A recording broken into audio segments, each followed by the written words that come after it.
Hello, and welcome to another episode of the Profit Minds podcast. I'm your host, Dr. Stephen 𝐏𝐻𝐻, creator of the Profit Minds Growth System, a unique blend of profit growth, productivity acceleration, and building robust business process for scale. In every episode, I interview entrepreneurs and small business owners from around the world with a unique story to tell. You can find the show on YouTube, LinkedIn, Apple and Google Podcasts, Stitcher, Spotify, and more. Well, hi, everyone. Today, my guest is Rocky Pedden, the CEO of RevenueZen, a growth marketing agency that helps B2B brands turn SEO, GEO, and AI-powered content into a real pipeline. And today we're going to talk about how AI is impacting search and how people are finding information. Welcome, Rocky. Thanks for having me, Steve. Yeah, excited for the conversation. So I start every podcast with a simple question. Tell us your story. How did you get here? Yeah, for me, this is more a kind of like who you know more than what you know scenario. So, my background was in sales and marketing. I worked in various tech companies, publishing companies. In one of those tech companies, I met a guy named Alex Boyd, and he and I worked together at a company called Indinero for a number of years. And then when he left Indinero, he started RevenueZen, and we just stayed in touch. He would ask me, we would get beers or whatever every month, and he would ask me, questions about the business, bounce ideas off of me, stuff like that. And then eventually, about 2 years into RevenueZen's existence, he was like, "Hey, I really want you to come join the team." Unfortunately, at the time, my wife was like 9 months pregnant. We were about to have our first kid. And so I was like, I can't right now. Yeah, I know And how it goes. I had like this pit in my stomach for months afterwards because I was like, I just felt like I missed this opportunity. But then maybe 6 months down the line, I was driving home from work and I saw his name pop up on my caller ID, and I was like super giddy. I just had a feeling that he was going to bring this up again. And turns out the guy that he had hired like just wasn't the right fit. And he was asking if it was a better time. And without talking to my wife, I was like, yes. And I was like, well, let me talk to my wife first and make sure she's good with this too. But so that's when I joined the RevenueZen team. That was almost exactly 7 years ago. And really started in more of a like sales, customer success role, but quickly moved into operations for the business. Like we just didn't have systems in place and SOPs, all these things that like you kind of take for granted when you're an employee at an organization. At a bigger company anyway, yeah. Yeah, exactly. And so I started building out all of that in addition to doing more customer success stuff. And over time, I just took on more and more of those responsibilities, compliance, taxes, all that fun, behind the scenes business work. And then gradually, Alex wanted to step away from the organization. So he just kept on adding more things to my plate. And I moved up into more of our president CEO role. I think it was in late 2022 and been in that role ever since. We were acquired at the end of 2023 by a publicly traded company called Onfolio Holdings. And so I'm still in this role now, leading the company today, but inside of a larger group of other agencies within that portfolio. So yeah, that's my story. That's where I come from. And over those years, we've also just made some internal pivots with respect to what service offerings that we're providing. Like in particular, the last 2 years, that has changed pretty dramatically with the AI landscape. Yeah. Yeah. So let's dig into that a little bit. I mean, obviously, 3 or 4 years ago, it was all about SEO, Mhm. right?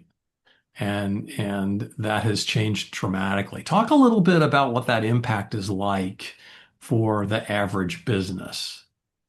Yeah, I think it's been until I would say like 2025, we started talking about AI and marketing in like early 2024, mid 2024. One of my other business owners or business partners, I should say, Ken Marshall, he and I were talking about this then, and he was just on the kind of leading edge of SEO. And he was like, I think AI is going to make a play here soon. And so we started talking about it in 2024. And then sure enough, early 2025, ChatGPT bursts onto the scenes. and I'm not going to say it was like wildly impactful to SEO, but it definitely had an impact. It had ripples cascade across, that industry and market in the sense that it really started pulling some visibility away from the Google search bar and into these other LLM tools. And then also certainly, taking away a lot of traffic from like educational queries that were being answered directly in Google by like the AI mode, Right. um, or the AI overview. And so, but to us, when we think about the type of content that really converts, that's not it. Like, that high level informational, educational content, that's typically not what drives conversions for organizations. And so, for a lot of our customers, I want to say almost all of our clients really, like their number of sessions and website visitors definitely went down, but their number of conversions stayed consistent or went up because the people who were landing on their page were just more qualified and they were deeper into their buying cycle. So they had a higher likelihood of actually making a conversion point. Well, that's Um, interesting.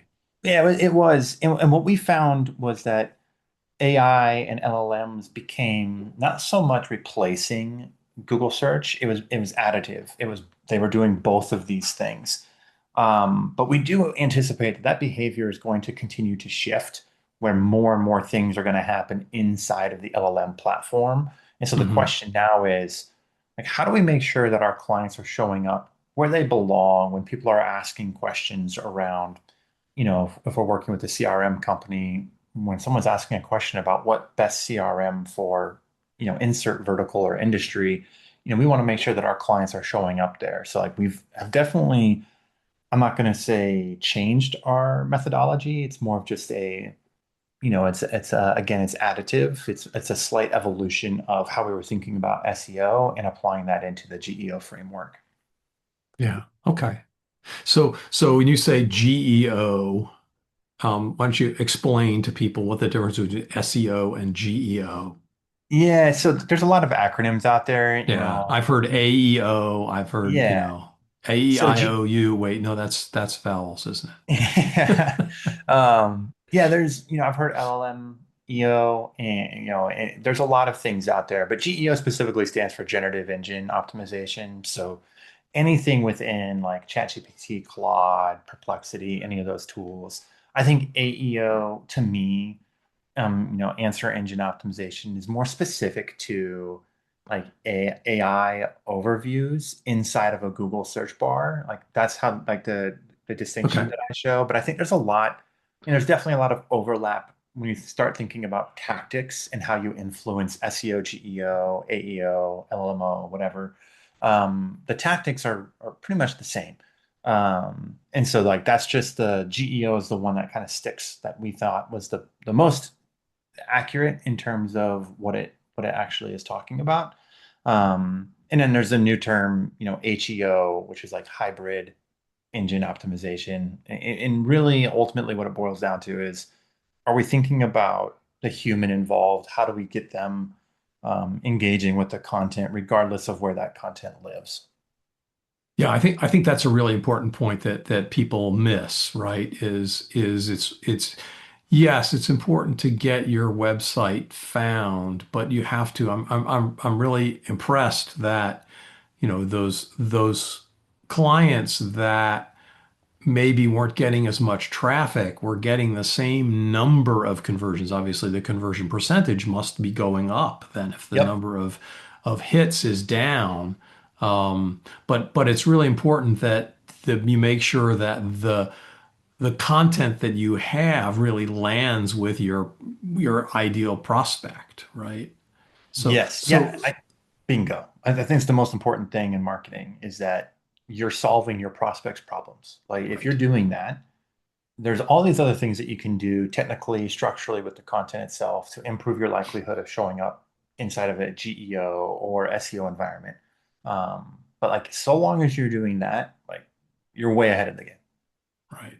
So what do you do with your clients to make sure that hybrid engine optimization is really there? What are the steps that are really important that If um, for us, or the when we the think about strategies? Yeah. Yeah. when we think about excellent content, and that really for us, our philosophy is there's a couple different ways to influence SEO and GEO and to win in those areas, but they're mostly driven through content. And so when we think about excellent content, there's some components to that that every piece should have. And so, for example, one of the first things that we do in onboarding with our clients is we want to get a full profile of their verbal brand identity. Like, who are they? How do you talk about yourselves? What problems are you solving? Who are you solving those problems for? And then once we get into that question, we really do a deep dive into their ICP. We want to understand, like, very specifically, as specific as we can get about who this person is or what that persona is. And again, like, what responsibilities do they have inside their organization and what problems are they coming across frequently? Because that's really what tells us how we should be structuring the content. So we want any piece of content that we produce for our clients, we want their ICP to land on that content and either consciously or subconsciously say to themselves, I belong here. Like, this content is written for me. This is exactly the problem I have. This is the what I was talking to Joe at the water cooler on lunch break last week about. Like, this is it. And so it really starts with a deep understanding of those two things. And then once you have that, we get into the editorial calendar, keyword research, all that good stuff.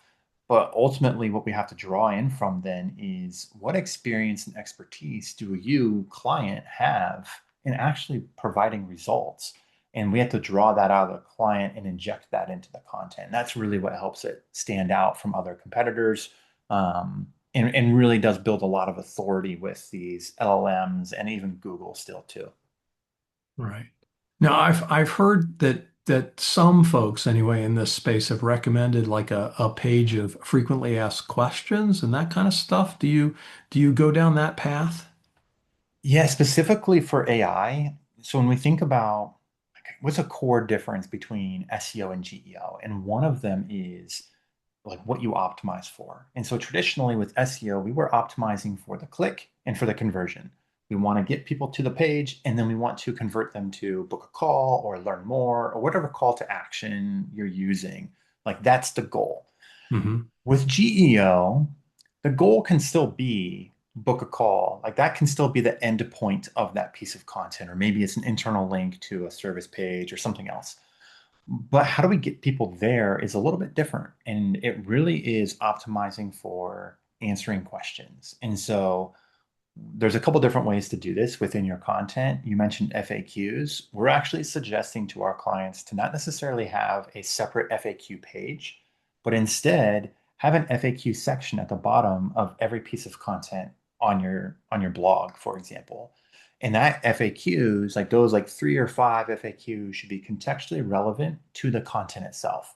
And so if someone, and the reason for this is because the LLMs, when they're going out and they're doing a search, first have to understand, like, well, what's likely in the query of the search. In most cases, people are asking that LLM questions related to their problems. Like, that's, and they're Sure. very like long tail.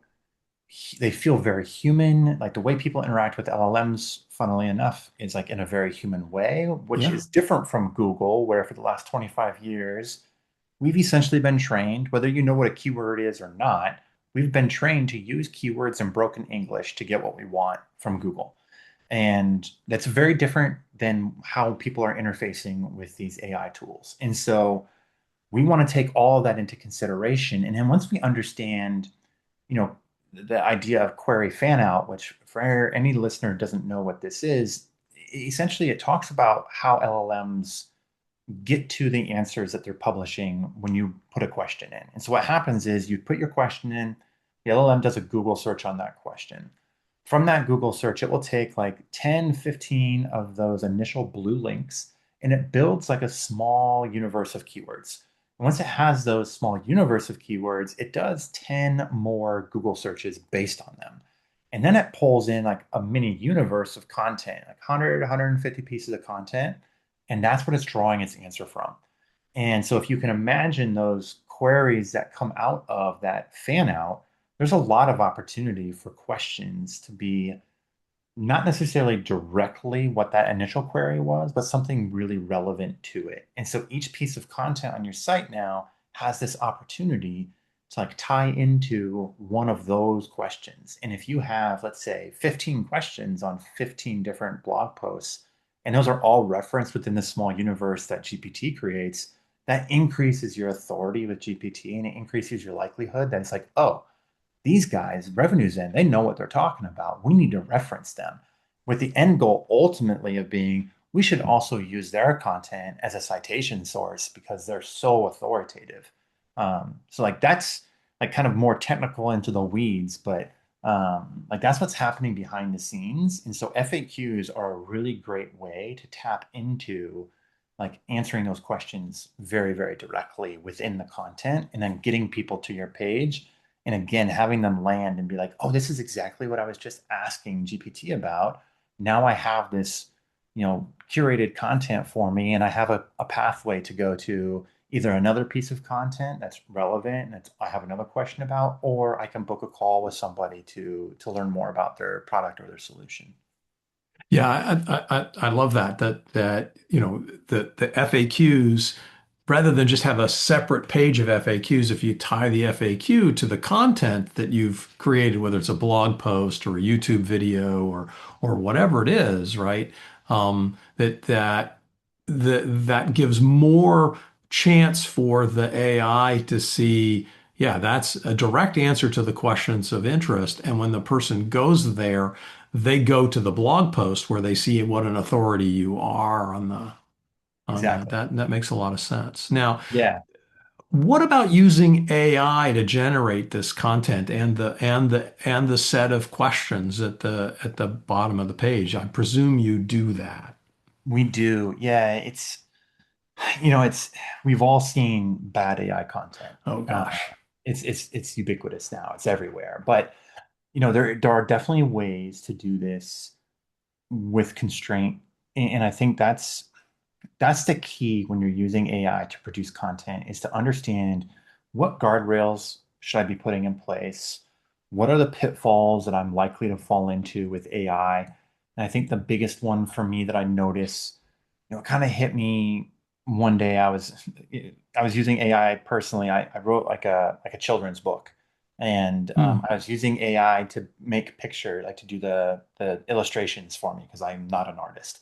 And I made some recommendations to one of the pictures, and the response from the AI was, "Oh, you're totally right. We were way off. You're like essentially just saying like I'm the greatest illustrator idea person on the planet."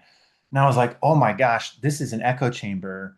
And the AI companies Sure. are incentivized to for people to have that experience because that makes you want to go back and use it more. Right. And so there is a commercial element to be aware of here. And so what we do at RevenueZen is we use skills within Claude and we build those skills out to be like hyper specific to like one job, one task. And within that skill, we are adding instructions for certain things it can never do, hallucinate data points in particular. Like AI is notorious for just making things up and being like, oh yeah, this thing happened. It's like, no, it didn't. Huh. So we want the AI to think of itself, or the way we think about the AI tool is it is just a hyper fast word processor. It's our responsibility to feed it the information that it needs to write and organize information for us. But we don't want it to have to go out and find that information and create net new ideas. It won't do that. And so the ideas need to come from us, the user, and the output can be then modified and put into a slide deck or whatever by the AI. And that's really where the efficiency is built. But thinking that the AI can just do it for you, that's the wrong frame in my mind to come at this with. And that's really where you need to lean on your team's experience and expertise within their own field to like really understand, like, is this the output that we actually want? Or is this kind of garbage? And so like we have a system of like a series of skills within Claude and QA points where like we're at a point now where I think the output that we get for our content is probably better than what we were getting from human writers. But yeah, it definitely takes a lot of tweaking and understanding of how the AI is actually functioning behind the scenes to make sure that the output that we're getting is actually appropriate, and desirable. Yeah, that's a really important point to stress. I mean, we talk to our clients about this all the time. We can think of AI as a tireless, really patient intern. Yeah, that's a great And way. That's a great way to frame it. right, so you would never take the output from an intern and just give it to a client without looking at it. Exactly. Right? Or give it to a coworker or a boss or a subordinate. You wouldn't give it to anybody else No. Yeah. without reading it carefully, without making sure it's factual, no matter what kind of tone it's written with. And that's the thing. AI always writes with a very authoritative tone, Yes. right? This is what happened, even if it's completely made up. Um, Yeah. and so it's easy to get trapped by that or tripped up by that. Well, yeah, it Uh, makes you feel good, right? When it's sure. like, oh, you're totally right. You build this little Yeah. echo chamber from the AI, and it's like, so like that's another point, like within our skills, we're actually building in this kind of red team element that Mhm. challenges every assumption within the output. And it's kind of we're trying to get the AI to pit itself against itself, more or less. Yes. Yeah. And like that can be a separate skill in and of itself, where you get an output and then you run it through this other skill, before you take the final product and then QA that final product. But we're still like, we have a pretty good system in place, I would say. And Yeah. like for me personally, like I use Claude for my LinkedIn content, for example. Like every week Hmm. I have it run a scheduled task. It pulls in all this information. And one of the first things I had it do before it started writing any content for me within that skill is I had it put together. Like I prompted the Claude with this idea of like, hey, give me a 50 question test on my personality. Mix in elements from DISC, from Myers-Briggs, from these other things, and put me through this test so you can understand who I am. And it did. And now that's part of the skill. And so now it knows like, and it helps it sound more like Rocky. It's turning into this like Rocky AI twin, more or less. Hmm. But that takes time for me to develop that. And over time, too, when I get an output and I read it, and I'm like, I would never say that. I need to go back into the AI and layer in that level of feedback, just like you would an employee. I Right. need to layer in that feedback to the AI so it doesn't do it again. Right. So yeah, we have that system in place. It's working excellent. But yeah, like to your point, like you can build all these skills out, but ultimately it's never done. We're always like the marketing world that landscape is shifting. The Google algorithm is changing. The LLM algorithms we don't have any visibility into, but they're also changing that we can see in terms of outputs. And so, it's a world it's definitely not a set and forget style of, engagement now. It really, you need to be on the ball and have a really strong QA layer for everything that you're doing. Yeah. Have you ever tried taking the output of one LLM and asking a different LLM to critique it? Yeah, I've done that before as well. And yeah, I think I, There are a wide varieties of doing the check, but it's yeah. clear you've got to do it. Yeah, I think we're a pretty heavy. We were big time. We use custom GPTs. We had a separate custom GPT for every single one of our accounts, one of our clients, and we have just now shifted over to more of like a Claude project setup. Mm, And we will occasionally use Gemini because it's part of our Google Workspace. So there's a lot sure. of efficiency and benefit to that. But yeah, we will occasionally, if something just isn't like if the output isn't getting to where I want it to be, I will definitely go to Gemini usually and be like, hey, like what's wrong with this? Like, what are your thoughts on this? And Right. again, I think so long as you're aware of like the potential pitfalls that you can fall into with that, scenario, like it's gonna be fine. But if people aren't aware of that, I think you get dangerous with that echo chamber. Yeah. So ultimately, I mean, we're trying to make content that really catches the eye of the prospect. Yeah. So you have a methodology for evaluating that's, not just AI, but using your experience as a content marketer, as an AEO, an SEO, an HEO, and yeah. Yeah. Yeah. What it really boils down to, like we were talking about earlier, is the content helpful? Like, is it solving a problem? Is it moving the Mm, needle for somebody, for your ICP ideally? And if the answer is yes, then great. But like, how do we then pull in this experience and expertise that, the EEAT from Google? Like, how do we actually satisfy that? And for us, what we do, and this is again augmented with AI, where if we understand like what the editorial calendar is going to be for the month, and whether we're publishing 4 pieces of content for a client or 20, doesn't really matter. We'll take that editorial calendar and the briefs for that editorial calendar, and we will have again, we have another skill within Claude that then pulls out or extrapolates questions that we should be asking an SME or a subject matter expert on that topic about this content. And then we will also have it go out and do, a web search and find other individuals who are talking about this same type of subject matter. And it will layer in that context into those questions too. And then what we ask our client is we'll have, 15 or so questions that we send to them every month. And it's just a Google Doc. And we just say, hey, give us a transcript brain dump and just answer these questions. It doesn't need to be pretty. It doesn't need to be polished. It just like somebody talking into a microphone who has the experience that we can draw from. And then we'll take that transcript, we will pretty it up, and then we will inject that into the content so that the content now has this, authoritative voice of experience of the client and how they've actually accomplished or solved the problem that the content is speaking to. And that's how we approach it. That is a process that has been like, I mean, historically, agencies like, there's an agency called Animals, and they did really excellent work. And they did that process, but they did it all manual because it was pre-AI.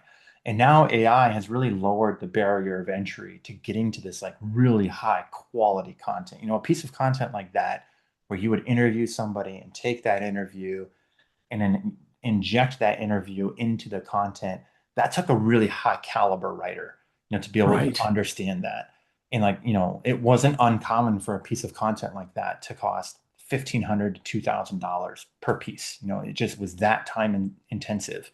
And now, we can do that at scale with our clients, for several $100s in Claude credits. And granted, we still have excellent strategists and an excellent content manager who reviews that stuff.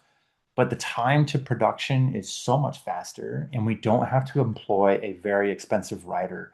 And it brings that cost just way down. And we're seeing that across the board right now. Our pricing is being updated because, again, that barrier of entry of getting this to this excellent quality output is just a lot easier than it's ever been in the past. Yeah.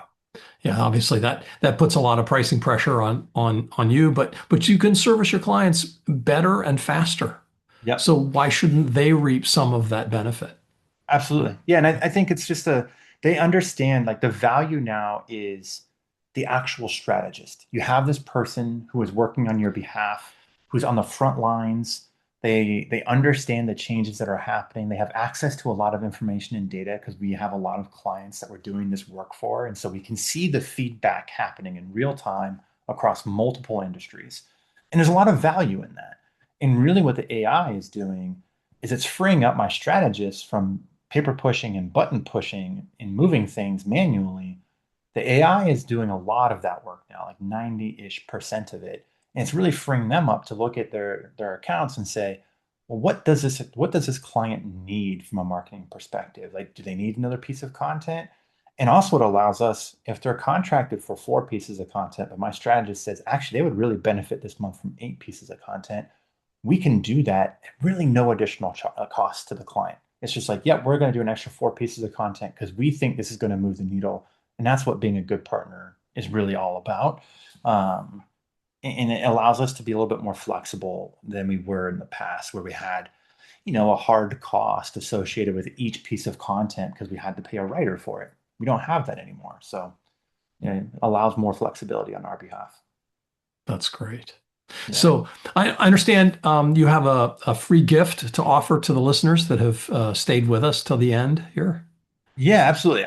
We are doing GEO audits. You probably see a lot of these, but we have it's an excellent audit of just kind of where things are at for anybody's website. So if you're interested in that, you can get that at RevenueZen.com, or you can just DM me on LinkedIn. I'm the only Rocky Pedden out there, and I'm pretty active on LinkedIn too. I try to publish pretty much every day. So that's a great place to start, is just understanding like, hey, where are we at? Do we have an LMS.txt file? Schema markup. It does a lot of oversight of the technical aspects of the content, and then also some of those checklist items that we talked about, like having an FAQ section on your blogs and stuff like that. Great. And if somebody wants to reach out, is LinkedIn the best place for them to go? Yeah, LinkedIn is probably the best place. You can also email me at rocky@revenuezen.com and just say, hey, like, heard you on the Profit Minds podcast. Would love to take you up on the offer, and I'll get you into that workflow and get it over to you. Usually takes about a day to get everything kind of in place and then fired over as a response. So yeah. Super. All right. And that concludes our show. Thanks so much to my guest, Rocky Pedden, the CEO of RevenueZen, a growth marketing agency that helps B2B brands turn SEO, GEO, and now HEO and AI-powered content into a real pipeline. I hope you learned something about how AI is impacting search and how people are finding information. I know I did. Thanks for listening. You've been listening to the Profit Minds podcast. This is your host, Dr. Stephen 𝐿. Please visit www.profitminds.net for other episodes or to contact me. Thank you for your positive feedback, comments, questions, and for sharing this show with others. Thanks for listening. Have a grateful day.